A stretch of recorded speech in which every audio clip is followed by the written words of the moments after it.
Hey, good morning. Thank you for joining me. I'm reading The Art of Focus by Dan Coe, and it is day 21.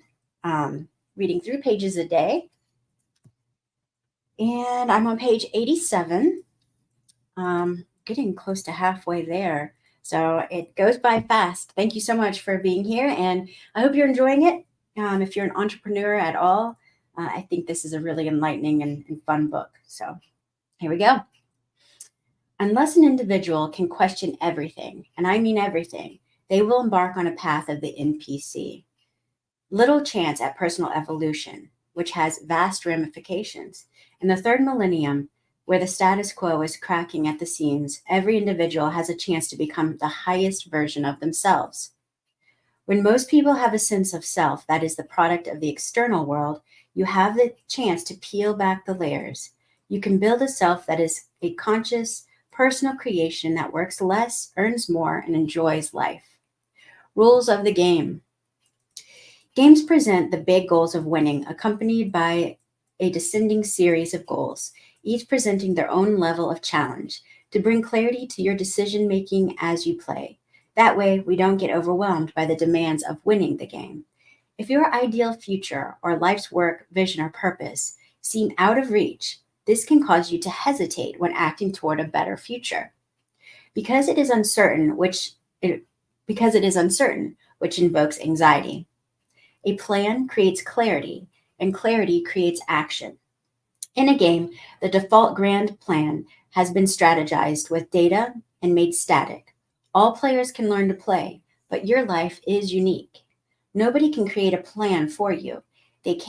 If they can, you relinquish the most important trait you can choose to develop, which is the creative ability of your mind. Instead, it is wise to learn the game, deconstruct its parts, break a few things, and create a better one that doesn't get you into too much trouble. In society, the end goal is retirement. To win, you're supposed to be a good student, memorize every fact without non academic question, and work your way up the status ladder until you can get some of your time back. In a video game, the end goal is reaching the highest level, and in many games, there's no highest level. The progression is endless. You will have to slay monsters, improve your skill set, and log on in a consistent fashion to complete time bound quests. In a board game like chess, the end goal is defeating your opponent. To do that, you must outwit them with every move. Big picture strategy is king. Don't get trapped in the technical details. In everyday situations like your spouse shopping for home decorations, she wins by finding the perfectly affordable match for the goal she holds in her mind. You may find this incredibly boring. You may even start an argument with her.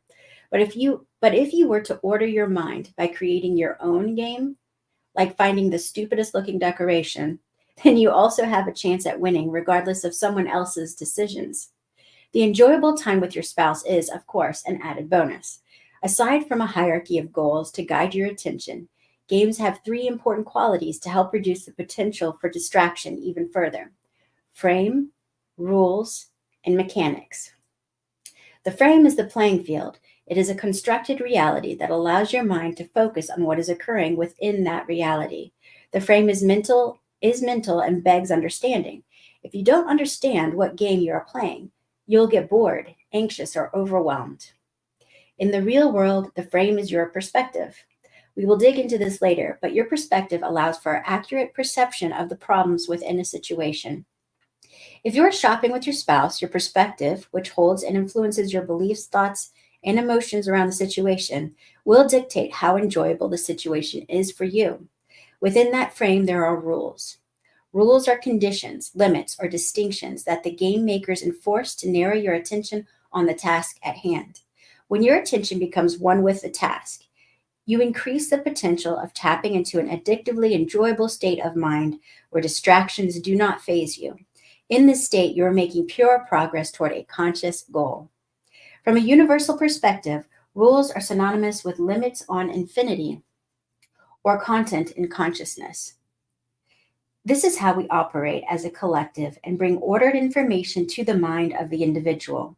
If you were the only being in this world, You would have no use for things like language, money, and games. You would sit back in pure experience as the infinite song unfolds before you. Anything that can be put into words is a self imposed limit that prevents us from understanding what can't be put into words. This isn't bad because we need to be on the same page as everyone else, but it is a useful distinction to avoid getting trapped on the surface. Limits provide structure for our mind and ground our attention in reality. But there is a depth to this life that most people never realize. Conditioning creates conditions for your happiness. Use them, but see through them. In a game, these limits and conditions are called rules, but these rules aren't introduced all at once. It's a progression from novice to intermediate to advanced. As you increase your skill and the rules become second nature, more are introduced that increase the complexity of the game. That way, you don't get overwhelmed. Lastly, there are mechanics of the game. These are a sequence of actions that you practice to increase your skill level. This requires you to learn and fail and improve to gain experience. Learning the rules through theory will only get you so far. You must implement what you learn by practicing the mechanics of any game in front of you. You get better at something by doing it. Social skills, writing, design, making money, getting a job, creating your life's work, cooking, and any other skill or trade that your character can adopt. You suck at it because you will do anything but that. This is a harsh truth that nobody wants to hear, and everybody will search for endless theory to avoid. If you can break the compulsive pattern of mechanical thoughts, emotions, and actions, you create space to expand your mind, set conscious goals, create clarity, and refocus your attention toward conducive action. All right, well, that's it for today. Thank you so much for being here, and I'll see you tomorrow morning. Take care.